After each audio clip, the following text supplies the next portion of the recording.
Already 5 minutes, 3 minute के बजाय 5 minute आप बोली। Thank you, professor sir. Ramgopal Yadav ji, please. को हिट करने को लगे तो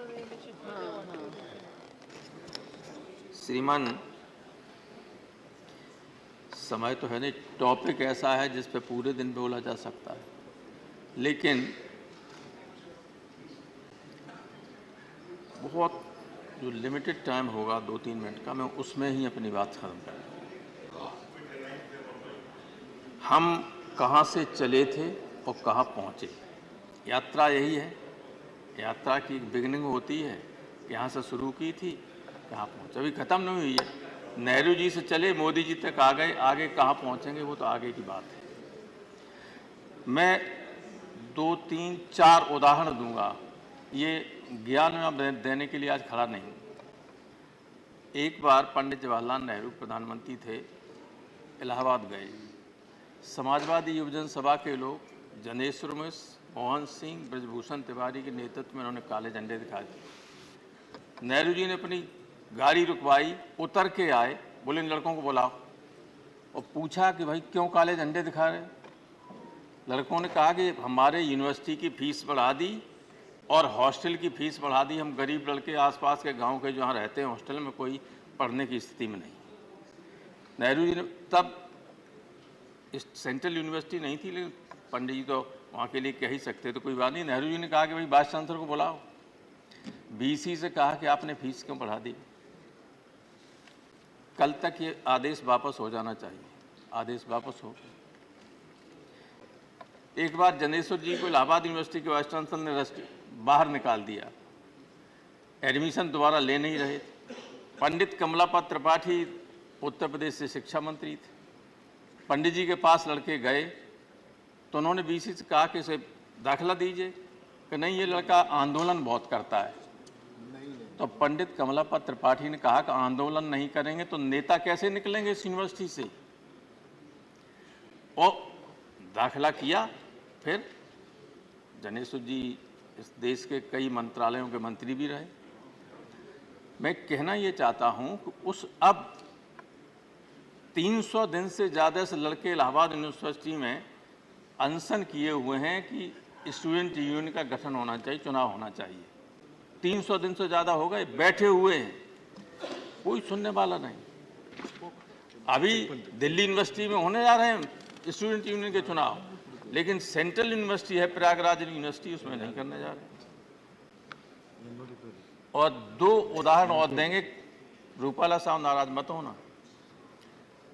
पूर्वांचल उसका एक्सप्रेस का उद्घाटन करने प्रधानमंत्री जी गए, हमारे मुख्यमंत्री उनको रिसीव करने के लिए खड़े हुए थे। तो स्वाभाविक गाड़ी आगे चली गई, हमारा मुख्यमंत्री पैदल पीछे पीछे चला, तो कब तक चलता रहा। कोई केयर करता है? नेहरू जी लड़कों के लिए खड़े हो जाते, लेकिन प्रधानमंत्री गाड़ी मुख्यमंत्री के लिए नहीं खड़ी हो। तो आपके यहाँ क्या हुआ गुजरात में? उत्तर प्रदेश के चुनाव के बाद अगले दिन ही या दूसरे दिन गुजरात में प्रधानमंत्री का रोड शो था। सारे देश ने देखा कि नहीं आपके मुख्यमंत्री खड़े हुए, तो एसपी ने साइड करके चला गया, हटा दिया और सीधे गाड़ी चली गई कारवां, मुख्यमंत्री खड़े रह गए। तो एक हम चले वहाँ से थे और पहुँच गए यहाँ। इसलिए आप विचार कीजिए कि डेमोक्रेटिक सिस्टम को कायम रखना है कि नहीं रखना है। नए सदन में जा रहे हैं, इसमें तो बहुत बड़े बड़े लोग रहे, बहुत बड़े मन के लोग रहे, बहुत उच्च कोट की यहाँ बहसें हमेशा हुई हैं। इसने देश को बहुत कुछ दिया। संविधान सभा में तो हमारा लोगों ने कहा ही, आप सब जानते हैं कि दुनिया का जब बना तो ये सर्वश्रेष्ठ संविधान था। क्या हम उस संविधान को ठीक तरीके से रख सके, उसमें कुछ जोड़ सके? सिर्फ रोजाना घटाने का काम कर रहे हैं।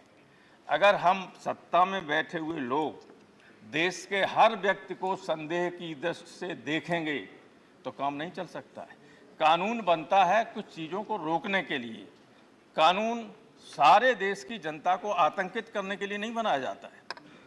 ऐसे ऐसे कानून बने, अपराधियों पर लगना चाहिए, आर्थिक अपराधियों पर लगना चाहिए, लेकिन कहीं व्याख्या नहीं है जिस पर चाहें, जिसको चाहें उस पर पुलिस जाके पकड़ लेगी, ईडी पहुंच जाएगी। ईडी पहुंच जाएगी।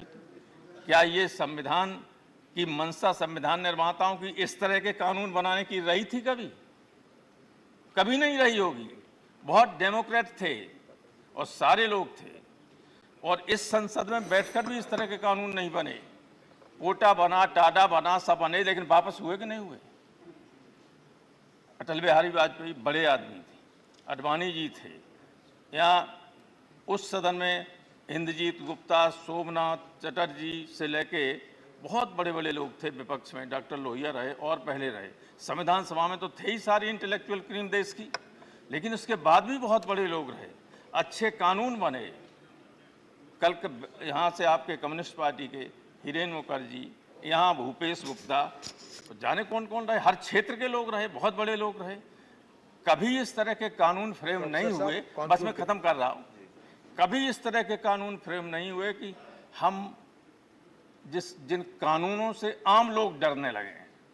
आम लोग जब कानून से डरने लगे तो ये देश के लिए बहुत खतरनाक चीज़ होती है। इस सदन में, इस संसद में मैं 30 साल से ज़्यादा रहा, लगाव तो है ही। अब कल दूसरे में चले जाएंगे।